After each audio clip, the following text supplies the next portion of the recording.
PSG defeat Arsenal in the Champions League to become the current, to become the former, and to become the new champions, and winning the Champions League 2 seasons in a row. And just like that, ladies and gentlemen, the domestic football leagues come to an end.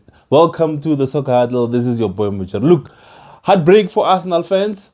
Saturday evening wasn't their night, but Sunday it was their night as they paraded the new trophy for London with I'm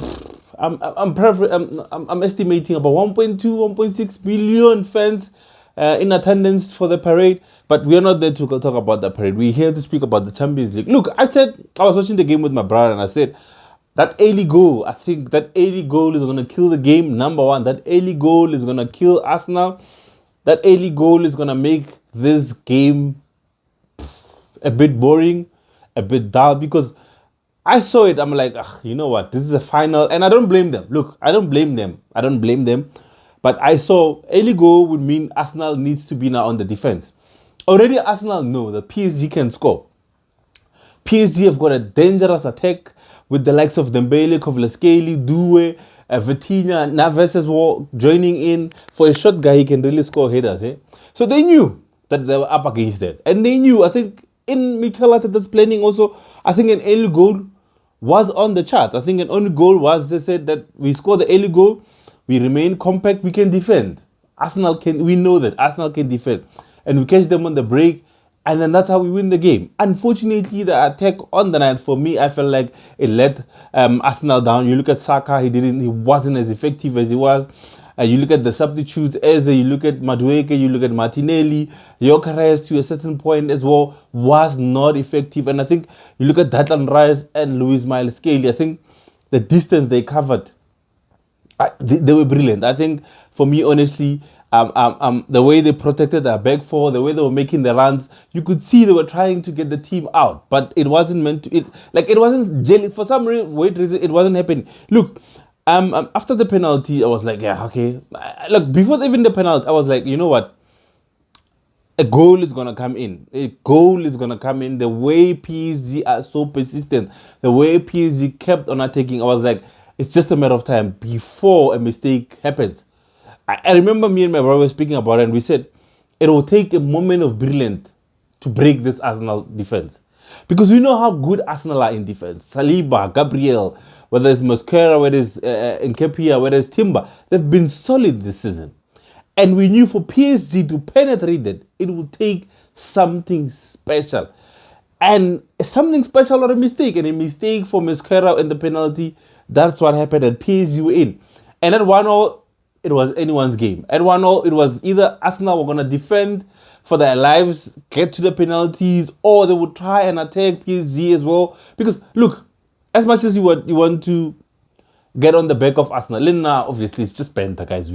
Honestly speaking, guys, it's just Penta. Arsenal, I would love where you are. I would love my team, Manchester United, to be playing in the Champions League final. I would love my team, Man United, to win the English Premier League title, and the following week or the 2 weeks after go and compete in one of the biggest stages in the world, with the Champions League. I would love that. We envy you. That one I cannot take that away from you. But obviously, guys, we cannot look. I thought when Dembele went out injured, Kvaratskhelia went out injured, I was like, guys, come. Arsenal, it's your turn. Because you look at Arsenal substitute, brilliant attacking substitutes. Madueke, Eze, Gyökeres, Martinelli. I was like, you know what? Arteta now sees the gap. He sees that this is an opportunity for his team to go out and try and win this game. But even with that, the game finished PSG at 75% ball position, Arsenal at 25% ball position in a Champions League game. I'm sure they were like, you cannot go into a final, or you cannot go to a team and underestimate them. They knew, but probably knew that PSG are very dangerous, and they gave them the respect. But you look at Arsenal on the other hand, guys, this team has scored more goals than anyone else in this tournament. This team is unbeaten in the tournament leading up to the final. Even now, they remain unbeaten because after 90 minutes, the record book state that it's a draw. I'm sure they were not underdogs coming to this game.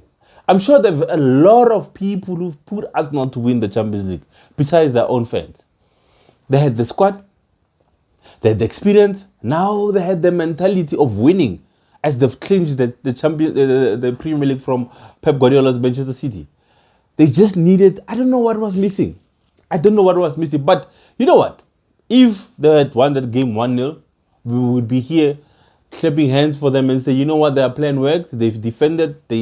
But unfortunately, it didn't work because the more you defend against the PSG side, the more they're going to come to you and the more they're going to score. And you know what?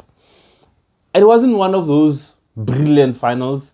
It wasn't one of those memorable finals, but it was a final nevertheless. And PSG have shown again their class. Luis Enrique becomes, as the history books reckons for PSG, he becomes the most successful manager for PSG, winning them a whooping 70 trophies with the 2 champions. The one that they never won. All these managers came, they won the league. The one they wanted, he's won it back to back.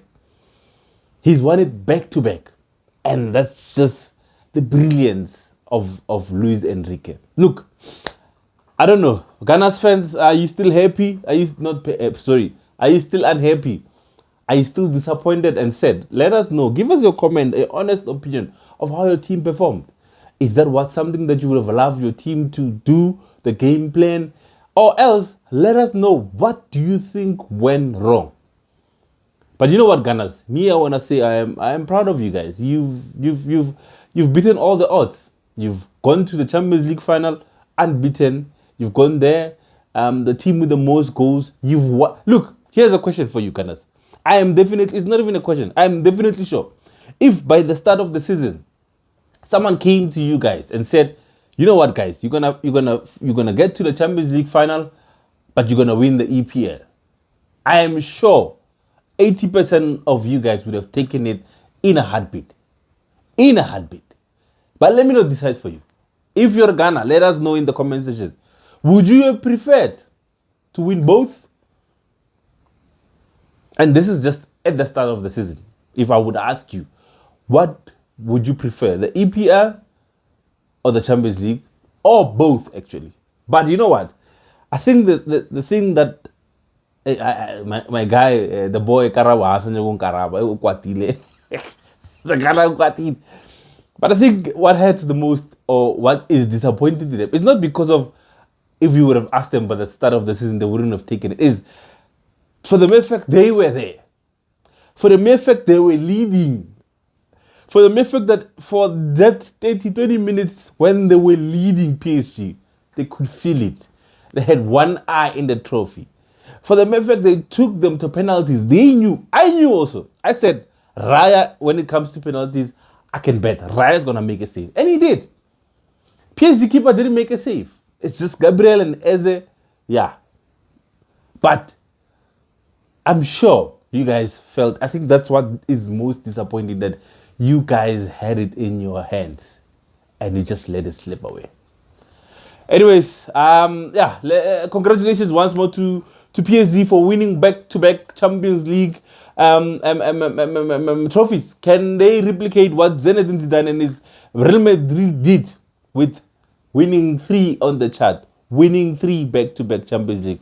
I don't know. Let me know. Remember, like, share, and subscribe on any platform that you're following. Remember, like, and again, the World Cup is coming in. We are 10 days away. Oh, actually, 9 days away from the start of the world.